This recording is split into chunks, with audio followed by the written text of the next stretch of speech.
Welcome into today's discussion, your latest 820 installment about resilience, and also reminding you of another word we can use interchangeably with resilience called pursuit. Now, I'm going to get into this today in this topic called resilience and urgency. And I mention that because even in the earlier renditions of the podcast, it probably might still be out there. There's a statement about the 820 podcast is also called the Daily Urgency Meeting. The Daily Urgency Meeting. Not emergency, urgency.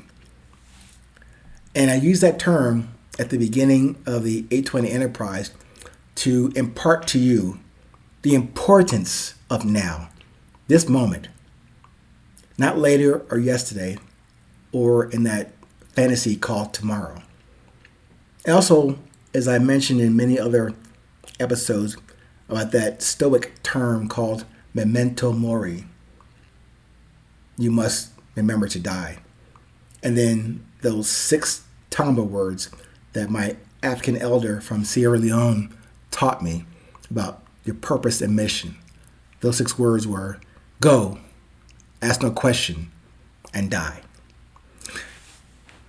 Those 2 tenets or buoys or pillars that I'm using to construct my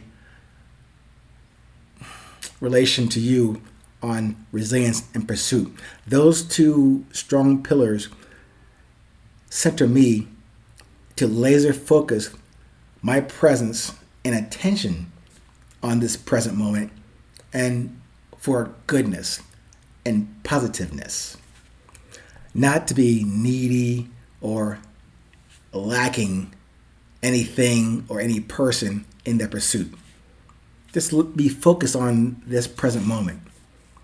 I know it sounds ambitious and optimistic, but that's part of me that you're listening to today and to any other previous episode. Certainly, as we were talking about this thing called urgency, all of us, we have a want or a need. All of us have those things that we desire, have to get our hands on, or eat, or kill, or mate with, whatever our motivation is. We all have a want and a need, or all of those. But hopefully, we are pursuing a bona fide and vetted need that has not merged into a want or neediness or onto the desperation side of your life. Hopefully, that vetted and measured need also has passed the truth test of your heart. Instead of through the easier filter of your wandering mind or loins or that base animal desire that we all have every day, every moment, or many days, many moments. To get to that level of clarity, of urgency, consider this different perspective on how to get to that level of clarity, what makes something, whether need or want, as urgent. Think about it this way. You consider yourself as the buyer, all right? Remember you as the buyer. Yes, and also as the buyer of this want or need, you have to know what you're buying and for what need you have assigned to this purchase, this transaction. Now, that's just a part 1 in this discussion about defining what is urgency. How do you get that point of what is urgency? And I'm going to discuss it as a tee up to part 2 on Resilience and Urgency with my brother, Paco, coming soon. But consider this opening, part 1, on resilience and urgency as maybe, I guess, a teaser, but just as an introduction to uncovering the layers, maybe, of what makes something urgent instead of just, I want that. Gotta have it. Ooh, I should get that now. But I'm asking you to apply a filter of what's urgent. And consider that and this topic today and all other 820 episodes as the best I can ever give you in this moment.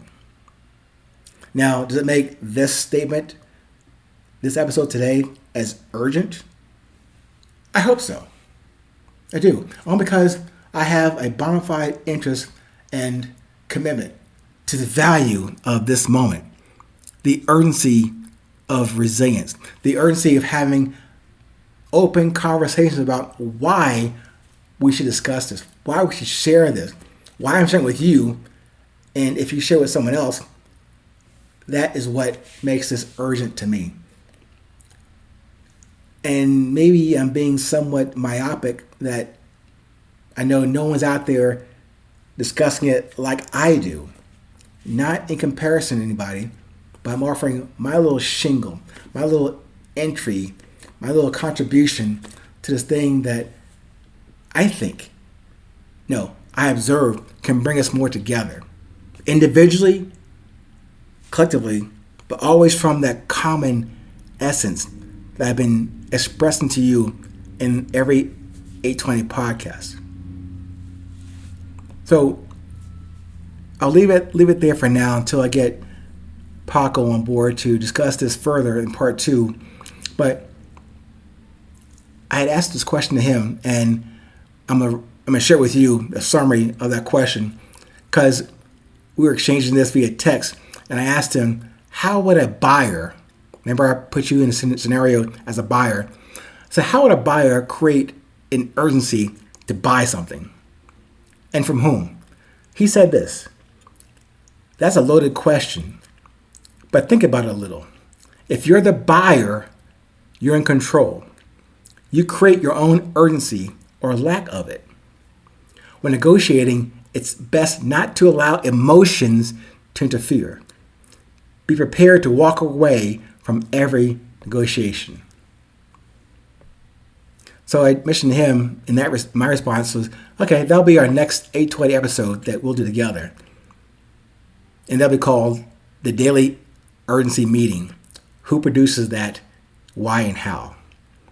Then he responded to that as closing out this episode today. He says, that's your message. I feel we create our own urgencies. What we deem to be urgent drives our path. Happy to do another set of 5 episodes with you to discuss. He says this in closing. Resilience is a factor where reality doesn't match urgency. That's the best statement I've heard from anybody. Just off the cuff, thanks Paco, but off the cuff, resilience is a factor when reality does not match urgency. All right, so put that as a bookmark for part 2 on resilience and urgency with Paco coming soon. Until then, stay present, stay current. It's always 820.